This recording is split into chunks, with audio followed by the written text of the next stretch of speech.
लेकिन जो आरक्षण हमको मिला है, ये आरक्षण हमारी सभ्यता, हमारी संस्कृति, हमारा रहन सहन, हमारी वेशभूषा, हमारी बोली के आधार पे आरक्षण मिला हुआ है। और आज की तारीख में हम जितने भी लोग हैं जो आदिवासी कहते हैं अपने आप में, वो इस संस्कृति को धीरे धीरे खत्म कर रहे हैं। इसलिए जो आरक्षण विरोधी लोग हैं वो चाहते हैं कि आदिवासी अपनी संस्कृति खत्म कर दे और उस संस्कृति में आ जाए। वो क्या कहते हैं? आदिवासियों को मुख्य धारा में जोड़ना चाहते हैं। क्या घंटा मुख्य धारा में जोड़ना चाहते हैं? आदिवासियों का आरक्षण कब करना चाहते हैं वो लोग? और आपको कहना चाहता हूं मैं, ये इतना बड़ा पन्ना दिया है, 34 पॉइंट है, और इस पॉइंट को पढ़ के भी अगर आपका दिमाग तीन मिलाया नहीं तो आने वाले समय में आप तीन पिला जाओ। लोग आपके पीछे पड़े खत्म करने के लिए, इसलिए आज हम भाई खड़े मत होना, पास ही बैठ के पकड़ के बैठना। रात के आजू बाजू पुलिस प्रशासन है, उसका मैं धन्यवाद देना चाहता हूं। मैं हो जाएगा कहना चाहता हूं कि ये आरक्षण न तो कांग्रेस ने दिया, न बीजेपी ने दिया, न किसी और ने दिया, न नई पार्टी ने दिया, किसी पार्टी वालों ने नहीं दिया। ये आरक्षण हमारे आदिवासी महापुरुषों ने लड़ झगड़ कर अंग्रेजों से लिया है, और यह आरक्षण 1874 से मिला हुआ है हमको। उससे पहले भी आरक्षण हमारा था। और कहते हैं कि आरक्षण देश आजाद होने के बाद मिला। ये देखो झूठी बातें करते हैं, इसे जुमला फेंकते हैं कि 15 करोड़ आपके खाते में दे दूंगा, घंटा ही नहीं दिया ना, आप तुम ताली बजा रहे हो, बजाओ। हमारा क्या लेना है भाई? मैं इस पर्चे में से ही बात उठा के बताऊंगा आपको कुछ।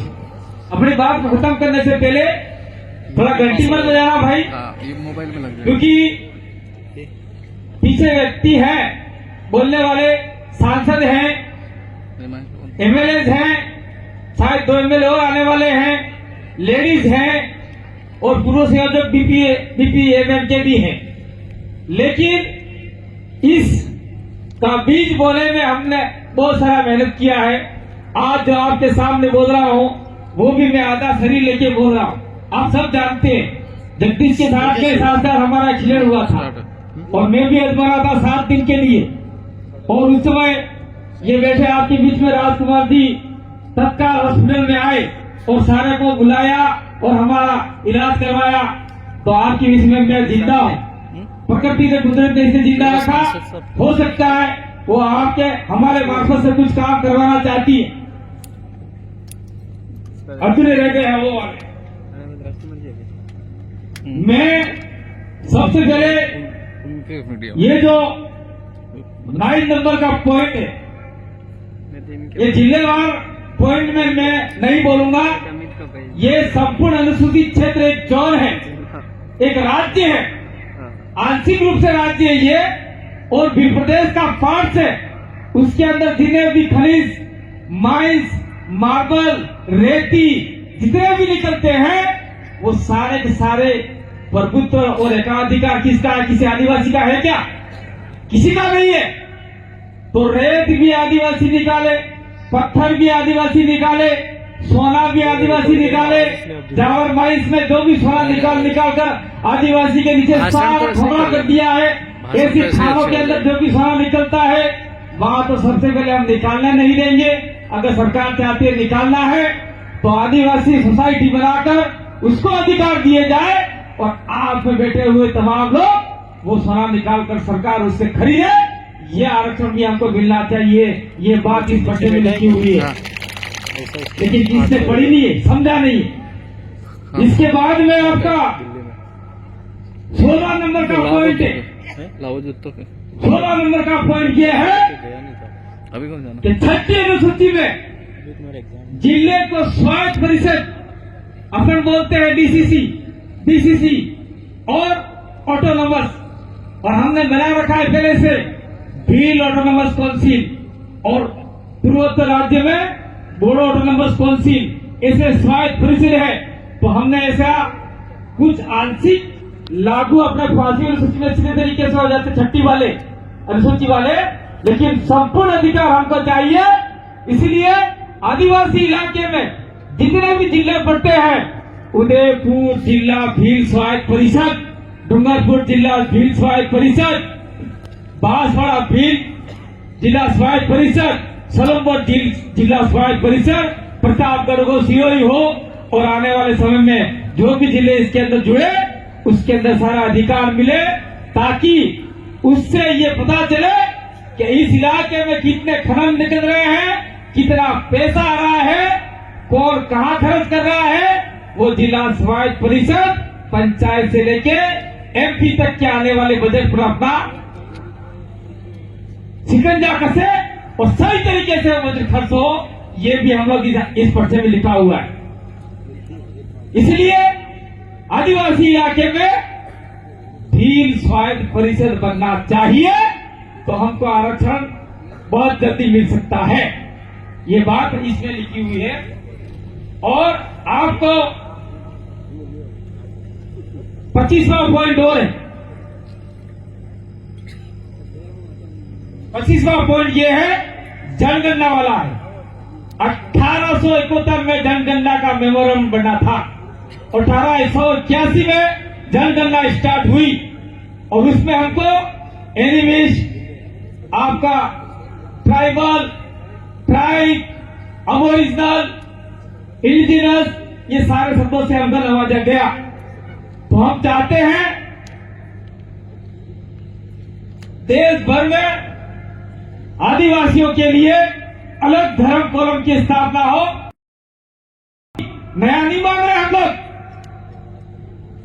और जो सांसद बार बार धर्म का अलग लगाते हैं, फलना ठेम का मकड़ा तुम्हारा भरा हुआ आवेदन पत्र पढ़ो, उसके अंदर हिंदू धर्म के ऊपर आपने लागू नहीं होता, क्रॉस नहीं होता, क्यों मार रखा है? कौन सांसद को कह रहा होता है? मैं आपको इसी सांसद को कह रहा हूं, ये आपके डूंगरपुर से हमारे राजकुमार जी है, उदयपुर सांसद को कह रहा हूं कि आपके आवेदन पत्र में हिंदू धर्म वाला क्रॉस क्यों मार रखा है? लागू नहीं होता, मार रखा है। और सारे हमारे जो आदिवासी नहीं जानते उनको कहते हैं ये वो झगड़ा माकड़ा भूरा खराब कराते रहते हो, समझ नहीं पड़ता। दूसरा, जो हमारे जिले हैं, जिले में पूरा उदयपुर आदिवासी इलाका नहीं है, तो उसके अंदर मावली, वल्लभनगर, कुरावट, भिंडर, बड़गांव, कुंभलगढ़, राजसमंद, भीलवाड़ा, सिरोही, पाली और जालोर के कुछ इलाके आते हैं। वहां पर आदिवासी समुदाय अधिकतम है, 50% से ज्यादा है। वो सारी पंचायतें अनुसूचित क्षेत्र में जोड़नी चाहिए ताकि आदिवासी को अधिकतम अधिकार मिल सके। ये इस आरक्षण रैली के मार्फत से कहना चाहता हूं। और वो लोग, मैं किसी धर्म, जाति, संप्रदाय का विरोधी नहीं हूं, लेकिन मैं छाती ठोक कर कहता हूं कि आदिवासी मेरा धर्म है, प्रकृति मेरी पूजा है। आप क्या कहोगे?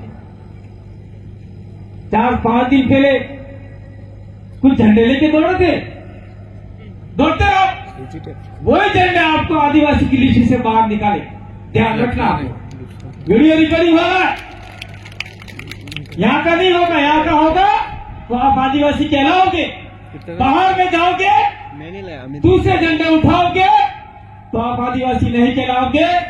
दूसरा, मैं यहाँ पे कुछ एससी लोग भी आए हुए हैं, उनको भी कहना चाहता हूं, आप दिन में जय भीम करते हो और रात में अगरबत्ती लगा के दूसरों की पूजा करते हो। वो भीम ऊपर से देख रहे हैं आपकी। आने वाले समय में आपके गृह संकट है, आने वाला संकट। दूसरा, इस आदिवासी आरक्षण महारैली से मैं कह के जाना चाहता हूं, आदिवासी दलित के ऊपर तो हो रहा है शोषण, अब तीसरा नंबर है ओबीसी का। ओबीसी को भी ये लोग धीरे धीरे खत्म कर रहे हैं और खत्म करने का षड्यंत्र चल रहा है। इसीलिए इस इलाके में हम लोग जो भी शोषित वंचित पीड़ित लोग हैं उनको एक करना चाहते हैं। एक करके हम लोग कहीं कहीं हमारा अधिकार लेना चाहते हैं। दो तीन बात आती है, धर्म की नहीं है, लेकिन मैं कहना चाहता हूं इस उदयपुर की उदा खराड़ी भीड़ की धरती से कहना चाहता हूं, भाई मुस्लिम समुदाय को हमारे इलाके में कौन लाया? भीड़ लाए क्या?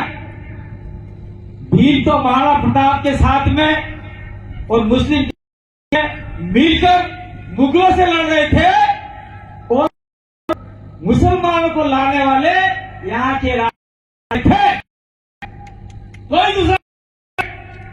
इसलिए इस इलाके में जो भी मुस्लिम रहता है कभी किसी का विरोध नहीं किया, कभी विरोध नहीं किया।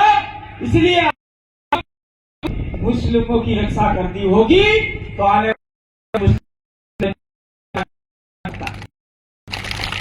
ये आरक्षण लेने का है। यहाँ से हजारों की संख्या में एक होकर कलेक्टर भी जाए, कलेक्टर आरक्षण पत्र ले खा डालेगा, आगे कोई गारंटी नहीं। 2 मिनट ले रहा हूं, कोई गारंटी नहीं है। लेकिन 16 से हमने फिर मोर्चा बनाया और डूंगरपुर कॉलेज में पर्चा फहराया। उसके बाद में पूरे संभाग में भील प्रदेश विद्यार्थी मोर्चा का नाम हुआ, भील प्रदेश मुक्ति मोर्चा का नाम हुआ, भील प्रदेश युवा मोर्चा का, भील महिला संगठन का नाम हुआ, सारे भील प्रदेश के नाम। और 2018 आया, 18 में एससी के ऊपर तलवारें चली, आदिवासी के ऊपर तलवारें चली। वो तलवारें चलाने वाला कोई एससी का व्यक्ति एससी के ऊपर नहीं था, आदिवासी व्यक्ति आदिवासी के ऊपर नहीं था। आजपुर के अंदर हाथ कटे लगा लोगों को कि हम लोग एक हो जाएंगे, लेकिन जब तक हमारा आदमी विधानसभा में जाकर हमारी आवाज बुलंद नहीं करेगा तो काम बनने वाला नहीं। बाहर में लड़ने वाला चाहिए। तो हमने कुछ सुरमे तैयार किए थे, उसमें से 2 आदमी 2 सुरमा में लड़ने वाला, 2 लड़ने वाले राजकुमार रोड, राम प्रसाद डेंडो 2 जन विधानसभा में भेजे। और इस इलाके के जितने भी मुद्दे थे वो मुद्दे उठाकर उछाल कर विधानसभा में रखे और तब तक हमको कुछ अधिकार मिले यहाँ। इसके बाद में हमने देखा कि हम राजस्थान में तो कर रहे, एमपी में तो कर रहे हैं, गुजरात में तो कर रहे और अन्य इलाकों में कर रहे हैं, पूरे प्रदेश में कर रहे हैं, महाराष्ट्र 4 राज्य में तो कर रहे हैं। लेकिन दिल्ली में हमारी आवाज नहीं है। दिल्ली में आपके उदयपुर सांसद जैसे लोग जाते हैं तो आदिवासियों की सत्यानाश करते हैं, तो उसको दबाने वाला कौन व्यक्ति होना चाहिए, उससे बढ़कर व्यक्ति कौन होना चाहिए। तो हमने ये राजकुमार रोज दिल्ली भेजा और दिल्ली में आपने वीडियो जो भी बोलते हुए सुना होगा, रोम से खड़े हो जाते। तो हो सकता है कि आने वाले 47 बनने हैं, उसमें से हमारे 20 सांसद चले जाए तो आपका भील प्रदेश ये चुटकी बजा के बन जाएगा, चुटकी बजा के। और यहाँ पर 17, 18, 20 हमने गिने हैं, 22, 23, 25 एमएलए बनते, 17 तो रिजर्व है। लेकिन कुछ इलाके ऐसे हैं जहाँ भीलों के वोट के अलावा कोई भी पार्टी जीत नहीं सकती। हो सकता है हम लोग सदन लड़े या कैसे भी लड़े और राजस्थान में गए तो हम वहां रेगुलेशन पास करवाएंगे कि हम तुमको तब तक ही समर्थन देंगे जब तक आप भील प्रदेश के लिए लिखकर केंद्र को नहीं देते, नहीं तो तुम्हारी सरकार नहीं बनने देंगे। और हम जीत के गए, 17, 18 एमएलए गए, निश्चित रूप से जो भी मुख्यमंत्री बनेगा उससे लिखवाएंगे कि हम बिल प्रदेश। इसी प्रकार से हम महाराष्ट्र में लिखवाएंगे, इसी प्रकार से हम लोग गुजरात में लिखवाएंगे और मध्य प्रदेश में लिखवाएंगे। तो आने वाले समय में आपका बिल प्रदेश सुनहरा, आपके पूर्व का बिल प्रदेश बनकर उभरेगा। तब आपके इलाके में एएसपी भी आपके इलाके का होगा, आपकी बात मानेगा। कलेक्टर भी आपके इलाके का होगा, मुख्यमंत्री भी आपके इलाके का होगा। सारे डिपार्टमेंट में आपका कब्जा हो सकता है। हम किसी जाति धर्म के दुश्मन नहीं है। बिल प्रदेश के अंदर हिंदू भी रहेगा, मुसलमान भी रहेगा, सिख भी रहेगा, ईसाई भी रहेगा, बुद्धिस्ट भी रहेगा, लेकिन वह आदिवासी को दबाने वाला नहीं रहेगा। आदिवासी के साथ में मिलकर काम करने वाला व्यक्ति रहेगा। ये बात इस मंच से मैं कहकर जाना चाहता हूँ। तो क्या आप लोग सभी बिल प्रदेश बनाने के लिए तैयार हो नहीं हो? हाथ खड़े करो। एक भाई उधर उधर घुमाओ, उधर घुमाओ। सारे तैयार है और हाथ खड़े रखना। क्या जो आरक्षण के जो मुद्दे लिखा के हैं सारे जब तक नहीं करती तो आप हर पंचायत पे छोटी मीटिंग लेकर लोगों को तैयार करोगे। समय में हम इसी पर लाखों की संख्या में रख दो, लाखों की संख्या में उदयपुर का घेराव करेंगे। कलेक्टर का नहीं करेंगे, अब करेंगे हम लोग जनजाति विभाग का। उनसे कहेंगे कि हमारे इलाके में आप लोगों ने क्या किया। बात बहुत सारी कहने की है। लास्ट बात ये कहना चाहता हूं कि टीएससी का ट्राइबल एवं थावरचंद भाई एमएलए साहब आ चुके हैं। टीएससी का अध्यक्ष कौन होता है? लेकिन सरकार ने, ई सरकार ने नहीं, दिल्ली टीएससी का मेंबर आपका अध्यक्ष मुख्यमंत्री को बना दिया। तो राजस्थान में तो आदिवासी मुख्यमंत्री है ही, तो क्या वो आदिवासी की बात करेगा? भजन लाल जी है हमारे, तो सारे बुला के भजन करवाइए।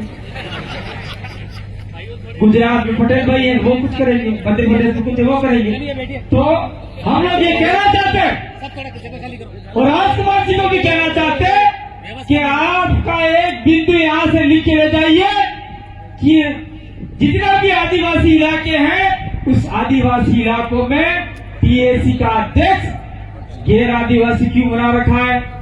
मेरे घर में क्या रोटी बनेगी, मेरे घर में क्या सब्जी बनेगी, क्या करना है क्या नहीं करना, काम करेगा क्या? करेगा क्या? दूसरा नहीं करेगा। ये पुलिस प्रशासन की वर्दी पहन के काम कर सकते हो क्या? कोई किसी का काम नहीं कर सकता। इसलिए आदिवासी के ऊपर आदिवासी ही काम करेगा। ये बात वहां संसद में घुसनी चाहिए। और हम लोग इस इलाके में आरक्षण की जो मांग कर रहे हैं वो आरक्षण संपूर्ण रूप से लागू होना चाहिए। अगर 3 दिन के आरक्षण संपूर्ण रूप से लागू हो गया तो आपके परिवार में हर बच्चा नौकरी लगेगा। ये बात मैं कहना चाहता हूं। अंत में ये कहना चाहता हूं, मेरे एक्सीडेंट के बाद लोगों ने, विरोधियों ने क्या सोचा था? कांति भाई अब लौट के नहीं आएगा, ऐसा गलत। जब तक कांति भाई आदिवासी तुमको तोड़ेगा नहीं और हमारे आदिवासी को जोड़ेगा नहीं तब तक छोड़ेगा नहीं। ये जोड़े आगे ना पूछा ना भी हो।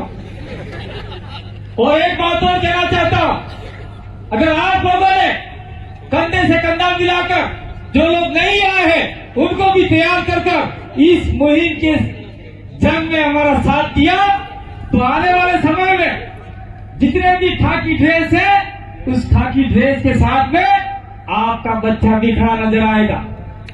आ सकता है